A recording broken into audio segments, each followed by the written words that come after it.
Welcome back to the deep dive. Grab your coffee or maybe your machete because today we are trekking into some seriously dense territory. That's probably the best way to put it, yeah. We are cracking open the source material for Brandon Sanderson's Isles of the Emberdark. Mm. And I have to say, looking at the stack of notes we have here, this isn't just a story. It feels like an ecosystem. It absolutely is, and it's a fascinating beast of a text.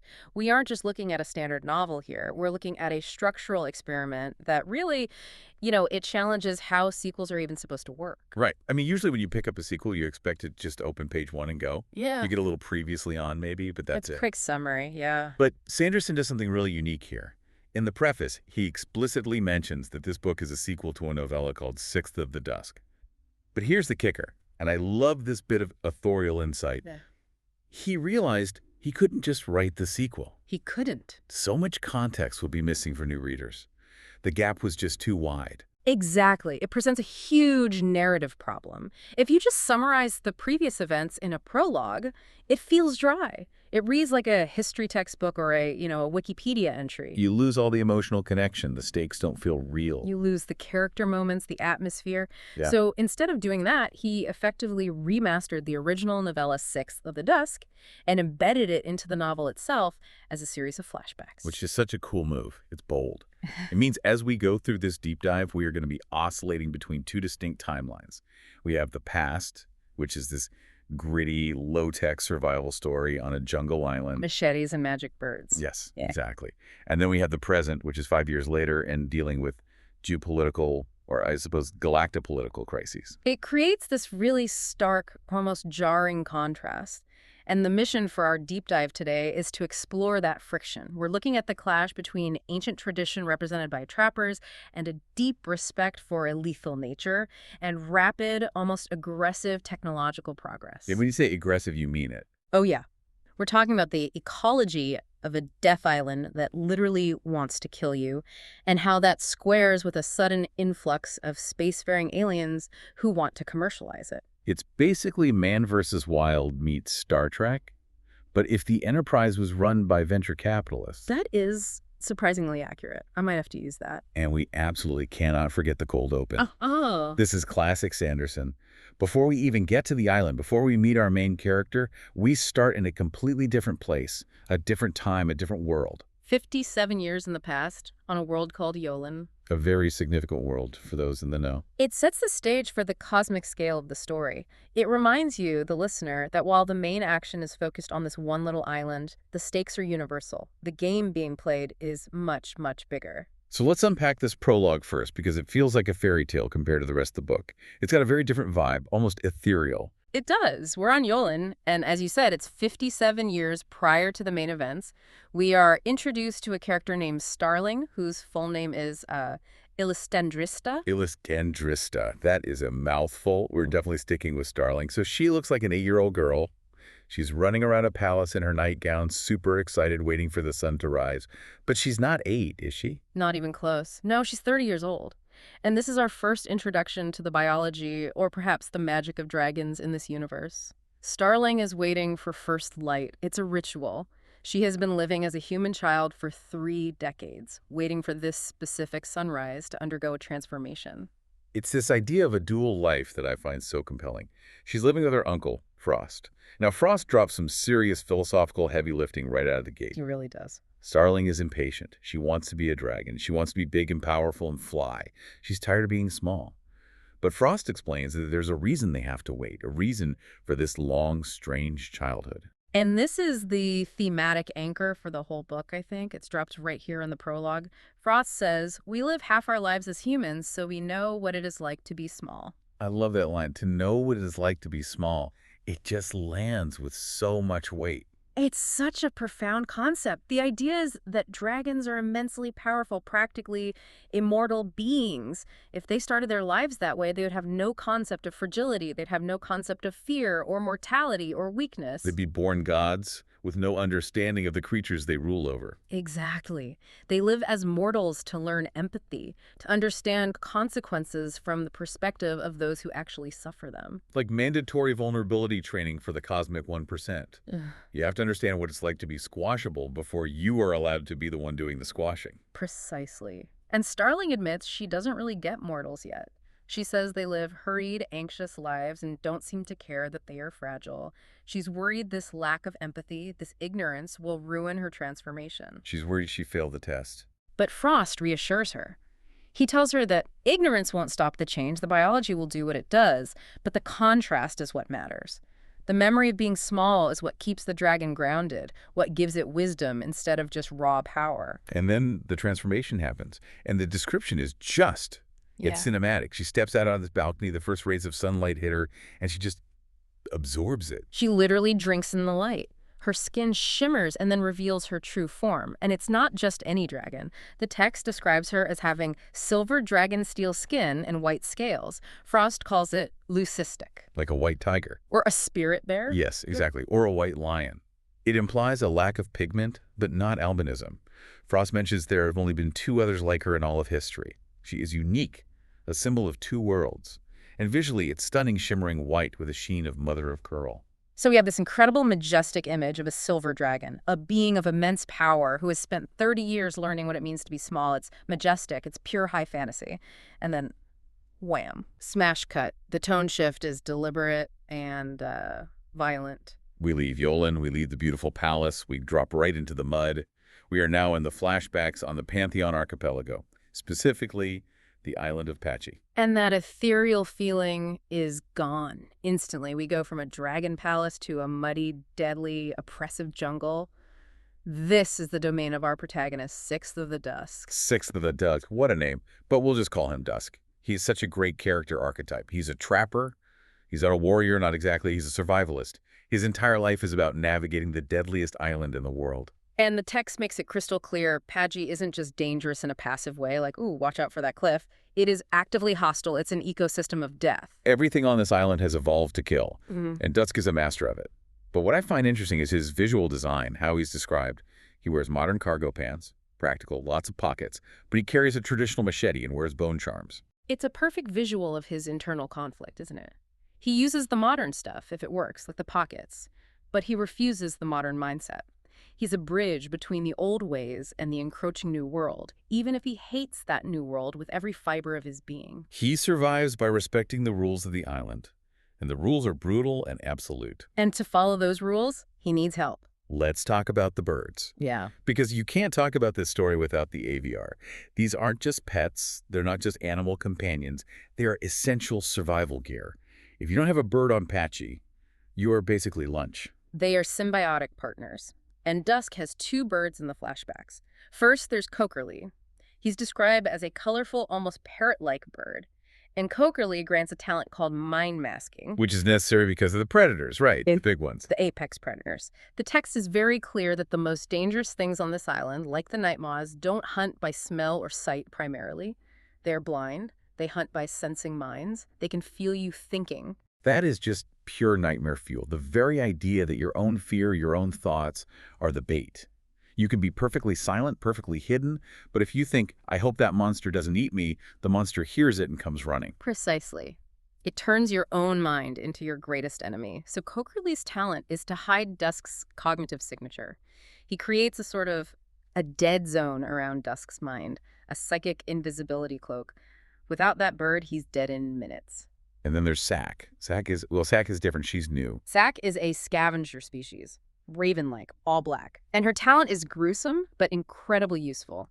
She grants visions of the owner's corpse. I remember reading this part for the first time and just having to stop for a second.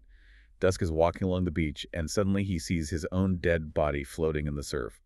Bloated, eaten by fish. Gross. It's a premonition, but a very specific one. It's a warning system.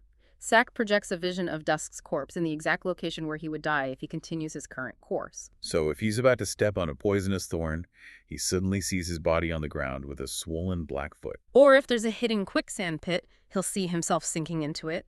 If a predator is waiting in ambush in the trees, he'll see his corpse hanging from a branch. It's like a GPS for death.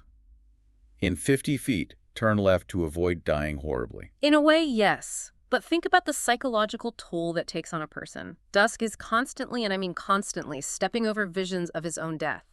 Every few minutes, he sees himself dead in some new, horrible way. It creates this atmosphere of constant, low-level dread. You'd have to be made of stone to deal with that every day. It shows you how razor-thin the margin for error is on Paji. One slip-up, one moment of inattention, and the vision becomes reality.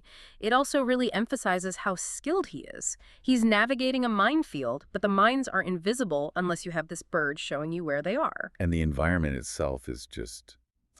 it's bonkers. We have to talk about the death ants. The death ants, tiny little insects, but one bite kills a horse. They call it the 3-step kill, because if you get bit, you take about 3 steps and you're done. The venom is that fast acting. And they swarm. And it's not just the animals. The plants are just as bad. The trees. The Cacoban's fingers. This is my favorite part of the ecology. It's a tree that uses psychological warfare to hunt. It really is. The source material describes it as a tree that projects the mental anguish of a wounded animal. It broadcasts pain and fear telepathically across the jungle. So a predator, like a night maw, senses this and thinks, oh, easy meal, something's wounded over there. Exactly. So all the predators in the area are drawn to the tree thinking there's a dying animal to fight over. They arrive, they can't find the source of the pain, they get agitated, they fight each other over the non-existent animal, kill each other, and then the tree. The tree feeds on the decomposing corpses. That is messed up. That is a tree catfishing a tiger so it can eat it. I mean, the level of evolutionary creativity there is terrifying. It's brilliant, right? It's brilliant biological world building within a magical system. It's not about strength, it's about deception. And that's what Dusk respects. He survives not by fighting the island, but by understanding these insane rules. He knows the tree is lying, he knows the ant will kill him, he respects the lethality. And there's that anecdote about the other trapper, first of the sky. Right. A rival trapper who died because he didn't realize a particular tree was blooming, which meant its psychic lure was stronger. He got tricked, walked into the kill zone, and was torn apart by the predators the tree had summoned. One tiny mistake. Which just shows you, Dusk isn't just lucky, he's an expert. He's paying attention to everything. Oh. So we have Dusk living this solitary life, dodging death ends and psychic trees, but his isolation gets shattered. This is the inciting incident of the past timeline. In the flashbacks, he stumbles upon evidence of an expedition. The Northern Interests Trading Company. A very colonial-sounding name. Oh, deliberately so. A modern trading company has crashed on the island. They didn't listen to the warnings. They brought soldiers and scientists and equipment to a place that eats soldiers and scientists for breakfast. And amidst the wreckage, a single survivor.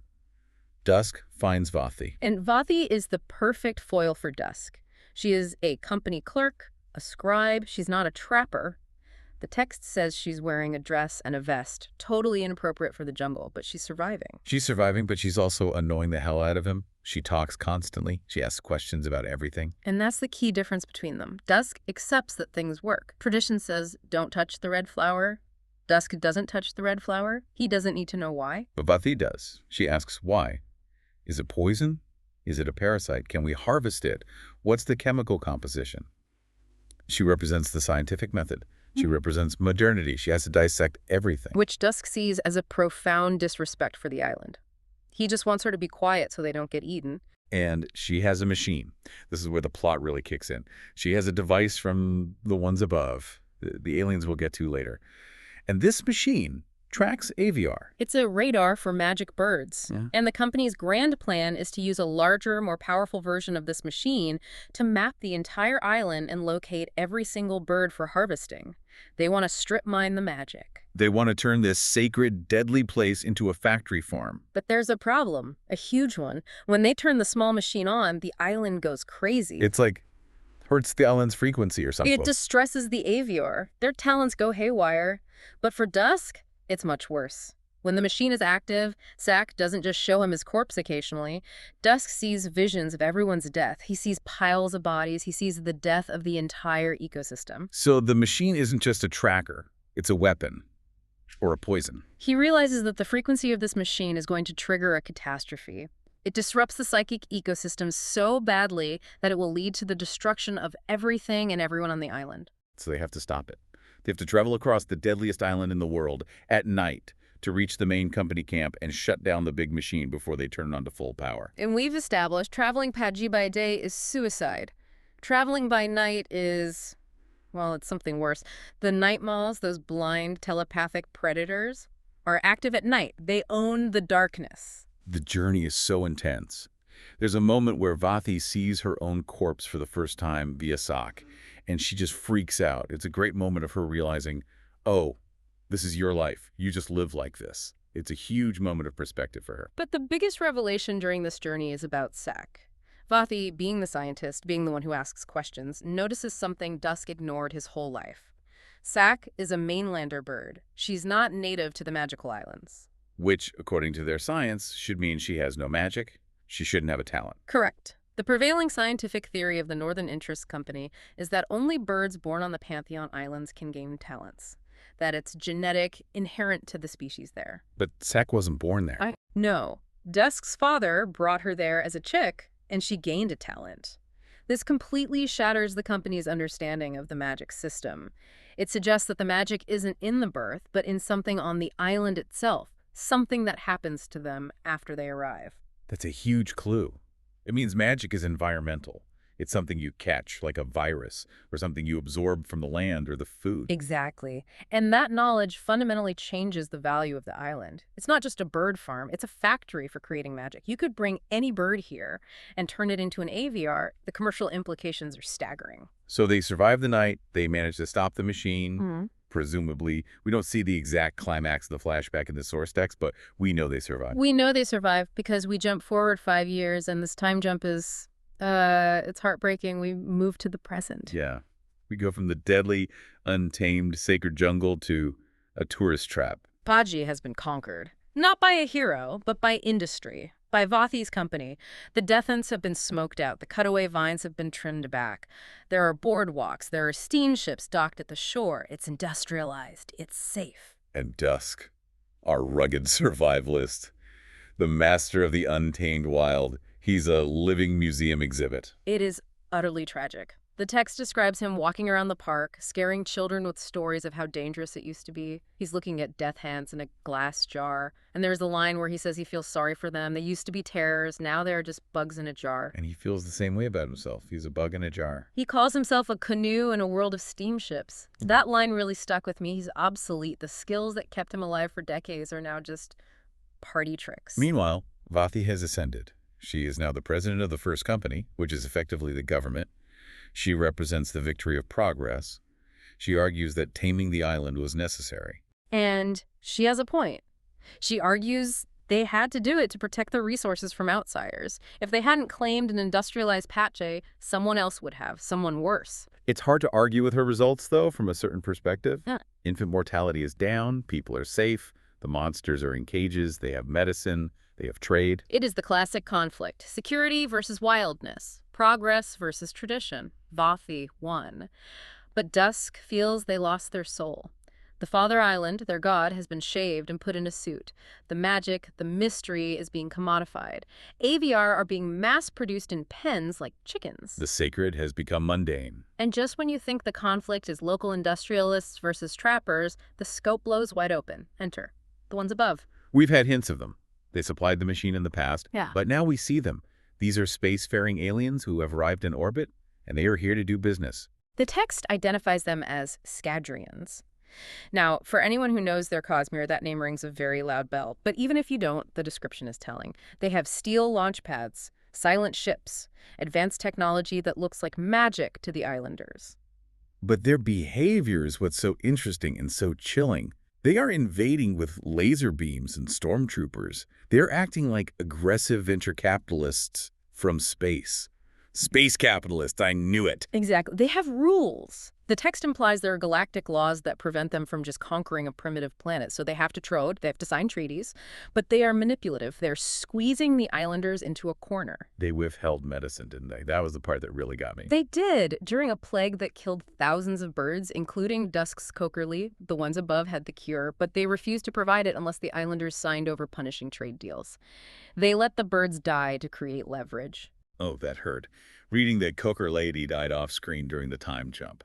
Yeah. That was a real blow. Dusk lost his mind-masking bird.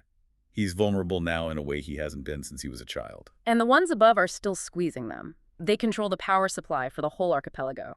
They are forcing the islanders to sign away the rights to the aviar. They want to set up their own farming station, effectively cutting the locals out of their own primary resource. They're essentially putting the entire planet into debt bondage. There's a scene where Vathi and Dusk watch a diplomatic meeting with the aliens, and the aliens take off their helmets. This is a pivotal moment. The islanders expected monsters, beings with fangs or tentacles or, something alien. Instead, they see humans, pale-skinned humans with some strange metal on their faces, but undeniably human. And Dusk hates it. Yeah. He says he would prefer a monster. A monster you can understand. A monster wants to eat you. It's simple. A human wants to own you. A human will smile while they rob you blind. It's the uncanny valley of morality. They look like us, but they don't act like kin. And Sak, who is still with Dusk, gives a new vision. She shows the alien diplomat standing on Dusk's skull. But it's not a literal death, it's abstract. It represents domination, the ones above standing atop the people of this world. So the Islanders are backed into a corner. They are about to sign the treaty that basically gives away their sovereignty. And then a new player enters the game. Right? When you think things can't get more complicated. An armored stranger arrives. And this scene is straight out of a sci-fi thriller. It's incredible. While Vathi is in the middle of these tense negotiations, a 7-foot-tall figure in glowing, seamless steel armor just drops out of the sky. Yeah. No ship. He just flies. And he's got style. He can manifest a gun out of mist and smoke. He threatens a general just to make a point. And he knows who the other aliens are. He calls the ones above Scadrians. He's familiar with them. He represents a rival galactic power. And his offer is stark. It's not a negotiation, it's an ultimatum. He says cooperation, slavery, or death.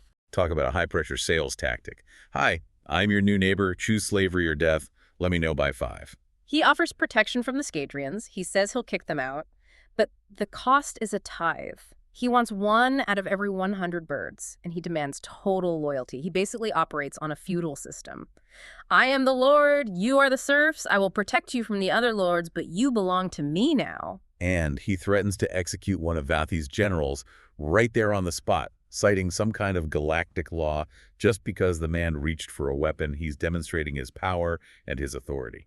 So now the islanders are caught between 2 superpowers. On one side, you have the Scadrians, who use laws, loopholes, and economic strangulation, the death by 1,000 contracts. On the other side, you have the armored stranger, who uses brute force and a feudal code of honor, and both of them want the birds. It really highlights just how small Dusk and his people are. In the prologue, Frost said dragons learned to be small. Well, the humans of this planet are the small ones now. They are the canoe. The aliens are the steamships. Which leads to the turning point. The big decision. Vathi is seriously considering the Scadrian deal because, as bad as it is, it feels like the civilized option. It's contracts and trade, not summary execution. She thinks she can manage them, play their game. But Sak has other ideas. This is a deviation for Sak. It's a huge moment. Usually she only shows Dusk his own corpse. But here, in this critical moment, she shows Vathi a vision of her corpse. And it's not a fresh corpse. It's not Vathi dying in the negotiation. It's Vathi as an old woman. Right. In the vision, Vathi is dead of old age, lying in state. But she's wearing a uniform, a colonial governor uniform of the ones above. And she has medals on her chest medals for putting down rebellions, for quashing dissent among her own people. Oof, that is a gut punch. That's a fate worse than death. The implication is crystal clear. If Vathi continues on her current path of progress and negotiation, she survives. She succeeds even. She dies old and decorated, but she becomes a puppet. She becomes the person who subjugates her own people for the alien overlords. She becomes a traitor to her own soul. That is such a heavy burden for a vision to drop on you. The vision is telling her that survival isn't enough. How you survive matters. The choices you make to stay alive can kill the most important part of you. And Vathi, to her credit, is horrified. She recoils from that vision. She realizes she can't do it. She can't accept that future. But what's the alternative? They can't fight spaceships with machetes. They can't sign up with the feudal warlord. They're out of options. This brings us to the endless night. Both the armored stranger and the Scadrians mentioned a pool or a portal on the island. It's another resource they're after. And this connects back to the islanders' folklore. We've heard mentions of Kakabon the Navigator throughout the book. The legend says he sailed the endless night to find the islands. Vathi always thought it was just a myth, a creation story. Dusk thought it was history. And it turns out it's real. The endless night is a real place, a dark dimension. And there's a portal to it on Paji. That's what the aliens are really after. It's implied that this is where the ancestors of the islanders came from, a sort of shadow sea. But previous expeditions, even their own peoples, failed. Ships went in and they sank. Because the water in there isn't real water. It has different physical properties. It doesn't float ships properly. And here is where the story brilliantly combines the primitive with the scientific. Vathi and her scientists, in their research, discovered that there are local worms on the island that float in this dark dimension substance. The worms. I love this part. It's so good. The solution to interstellar interdimensional travel problems is worms. Specifically, mashed up worms. They realized if they make a paste out of these worms and coat the hull of a ship, the ship will float in the dark dimension. The worms create buoyancy. It's so gross, but so practical. It's exactly the kind of trapper solution Dusk would appreciate, even if it was discovered by scientists in a lab. It's using the guts of the land to survive the impossible. So the resolution, the third option, begins to form. Vathi cannot stay and become the colonial governor, but she also can't fight the aliens here, not on their terms. They need leverage, they need allies, or at the very least, they need to find where they came from. So Dusk volunteers. He steps up. He says he's going to lead a new expedition into the portal, into the endless night. It's a redemption for him, really. He felt useless in this new modern world. He was a museum exhibit, but in the dark, in a place where navigation is impossible and survival is the only goal.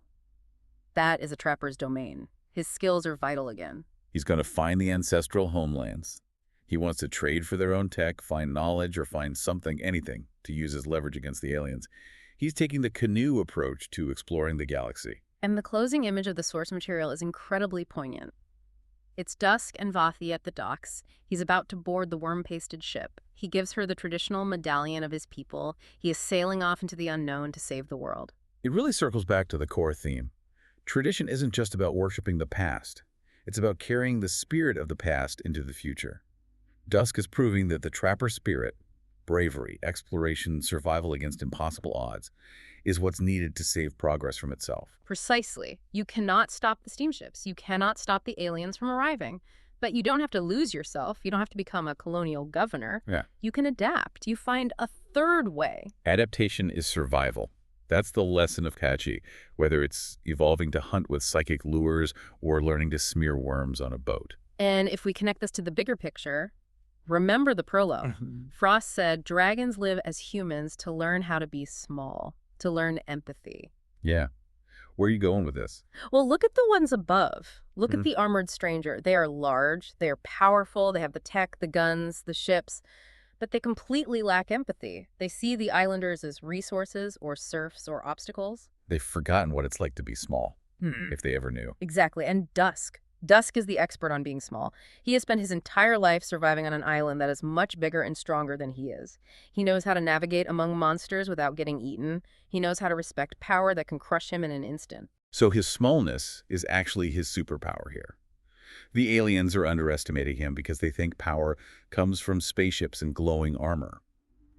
Dusk knows power comes from knowing where the predator is and not being there when it strikes. And that's the thought I want to leave with you. We often view progress as becoming larger, more tech, more control, more power. But maybe the ultimate survival trait isn't power. Maybe it's the humility to know when you are small and the wisdom to survive anyway. Is Dusk's greatest advantage not his tech or his birds, but his profound, lifelong understanding of how to survive when you are the smallest thing in the jungle? Man, that is a fantastic place to wrap up. We went from dragons to death ants to space feudalism, and it all holds together beautifully. It's a remarkable piece of storytelling, a real tapestry. Thank you for joining us on this deep dive into Isles of the Emberdark. We hope you're walking away with a little more appreciation for the small things in life and maybe a healthy fear of psychic trees. Indeed. Stay curious. See you next time.